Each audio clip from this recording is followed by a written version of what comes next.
Hello my majestic little viewer, I'm the latest here, and I am back with another video. I decided to gather up my courage and make another video. In my last video, I did talk about a video game related thing, and this is basically what we're going to be talking about here. Now, before I start the video, I just wanted to go over the different topics that I'll be talking about in this video. Why? As in, why do these games feel scary with no people? Where, as in, where are these little places? And I will give you some examples of that. That's basically all I could think of right now. I might think of other ones throughout the video, and I'm too lazy to add them right here, so you can just look at the timestamps in the description. Alright, let's get to it. Which begs the question, why do these places feel so alone and isolated? Now, it's primarily the more multiplayer games that have the most effect on you. If not, most likely the NPCs being gone can create almost as if not a more odd experience when playing it. A bustling city or a large multiplayer map feels wrong when empty. Our brains expect activity, and the absence of it creates unease, like an empty theater or school. Now, there's many other reasons why we feel so isolated and odd when playing these games. Your personal fears also contribute to this as well. Xenophobia is a good example of this, the fear of the unknown. Well, a lot of people have it, and that's basically what contributes to this. Now, how does this happen to us? And I'm not talking about the basic, oh, it's because the cognitive stuff that goes on with it. I mean, I've already talked about that, not even 30 seconds ago. I'm going to be talking about the roots, how all of this happened to us and all of that. Now, step into the Wayback Machine. No, not that one. This one. Yeah, the red 8-ball that Mr. Peabody and Sherman go to. Now, let's go to our ancestors. No, not your 98-year-old great-great-great-great-grandma or whatever. We're going back to the primates. You know, primates, they had quite a bit of fears because, surviving out in the woods or caves or whatever they were doing, yeah, that's going to get you pretty scared, and you got to fight for your life. Now, come back to today, and we still share some of the fears that they had. Wow, that was pretty deep. I'm not one of those people who are saying, we should go back to the good old days, 21 Pilots reference. Homo sapiens lived around 20 to 35 years because, how many babies were dying? And if you survived at birth, you probably will live to 40 to 70, which is around the average over here. Not the 40s, though, so that's just a little bit of history for y'all and how we get so scared because of this. Now, how is the time perfect for this?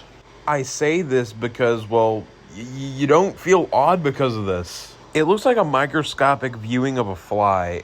Wait, actually, it kind of doesn't. I just wanted to put a joke there. It's all a matter of subjectiveness, but I just want to tell you what I personally feel is the right environment. This isn't scary. You don't even know which game this is. This is Asteroids, hit retro game. Without the ship or asteroids, obviously. First of all, it's got to be 3D. Look how scary Pac-Man is in 3D. Even with the ghost, it's still pretty scary, and that's not even what we're talking about in this video. Secondly, there should be a devoid of people or NPCs. Look how scary it makes Silent Hill. Well, I think this is Silent Hill, I'm not sure. And it's as simple as that. It's so simple, yet it has so much effect to it. Now, does the quality of the game really affect how you view it in this sense? No, not at all. The atmosphere is still eerie no matter how good the quality is. This is some of the best quality you can ever find in a video game, and it's still pretty scary. It's literally GTA 5. Or the worst of graphics. I don't think we should really gatekeep that topic right there, but I just wanted to go ahead and point that out there. You know which gaming console I think contributes to this the most immersive one on here? Virtual reality. Now listen, I love virtual reality, but you can be scary sometimes, and that's what most of the ones on here I'm going to be talking about. Unlike the Xbox in the dark, where it's basically in the game, most of the time, VR basically surrounds you in the place you are at. Honestly, now looking at this photo again, that looks pretty sick. I might do that one day. Just another quick section that I wanted to talk about. Now we can get to the biggest part of the video. Alright, now, where does all of this happen? Which means I'm going to be giving you examples, different video games and stuff. First of all, I would like to talk about one of the most known ones on here, Garry's mod.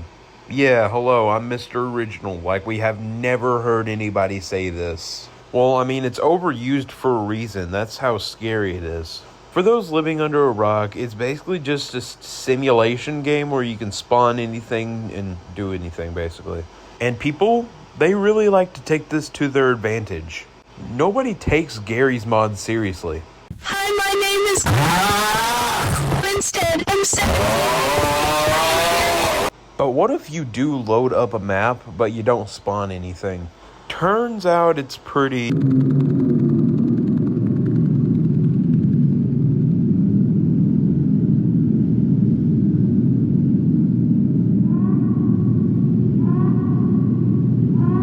Dear God. Like, look at this. Now, there are a few maps I would like to talk about because there's multiple in Gmod. GM Construct is one of the most popular examples on here. Rightfully so. Like that tall building that you see when you first look at this, yeah, that's what most liminal spaces in big cities have. Alright, City. Oh yeah, Big City. Big City is also a really iconic map. Don't ask why the Twin Towers are there, by the way. And if you get to the right location in this really vast and empty city, it can be a really good sight to behold. And say, what if you're not into the dystopian world of the bigger cities and stuff? Well, we can get some rural stuff for you. Like, look at Flatgrass. Jesus Christ. You know, what if they saturated it? Oh, they did? Well, somebody did at least. This doesn't even make me feel scared. I just love it. So we can go ahead and skip you, Flatgrass, because you're too good.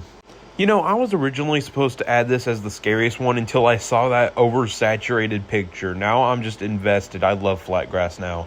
Anyways, I could stop glazing Flatgrass and we can go ahead and move on to the next game. Now, this may seem really childish. Gorilla Tag. A video game that has been rising up to the video game industry, pretty popular over the past few years.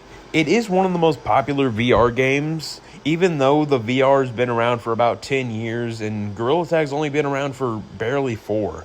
And it's one of the best examples of a game that feels eerie because there's no players. It is a very social game.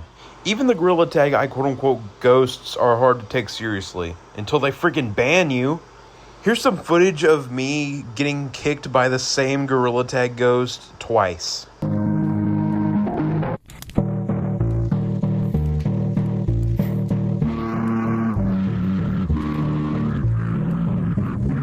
What the heck? Wait, man. Hello? Hello? Yeah, I'm not, what the heck? Guys, what's going on? What the heck? Are you like a weeping angel? Like, every time I look... What the... Hey, I'm back in the server again. Hey, Chill Guy, why are you banning everybody? Why is he banning everybody? Yeah, that was pretty scary in the moment. But, like, take Gorilla Tag without the players.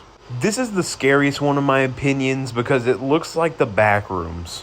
This is the Mines map, which they removed for probably like half a year before they brought it back in the OG caves, I'm pretty sure. Like, just about any map in Gorilla Tag is very liminal and scary. A standout for me is the Canyons map. Like, this is the flat grass of Gorilla Tag. Like, I love this more than I fear it. That is until the music starts playing.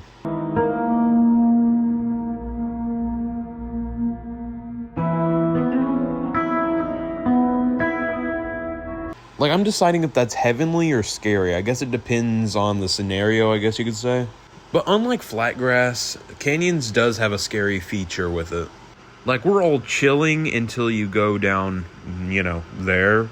And, yeah, the vibe changes really quick. There's so many scary stuff that goes on in Gorilla Tag, and I'm not one of those boomers that yell at clouds saying, oh, it's because the predator's on the app. No, I'm talking about the atmosphere without the players. The players contribute significant stuff to it. Anyways, we can go ahead and get to one of my personal favorite games that y'all have probably never heard of. Bonelab VR. I'm not going to say much because I don't want to spoil it all on this one video, because there is so much eerie, odd stuff that goes on in this game. I'm going to have to make a separate video on it. I mean, there's Halfway Park in the game, Mine Dive aka Level 4 in the game, the Tuscany if I'm pronouncing that correct. Oh my gosh, the Tuscany, jeez. Well, expect a video on Bonelab because that's probably going to be coming out within like the next few weeks from now. Well, that marks the end of this video, and I'm sorry that I've not posted in 10 days. I just had to go for school-related stuff, and I will be back to my regular posting, because I really like this video, and yeah. Expect a lot more game-related stuff, while also having liminal attributes to it, and yeah. I'm currently working on maybe like 2 or 3 videos right now, so expect those in the next couple of days. So yeah, like and subscribe.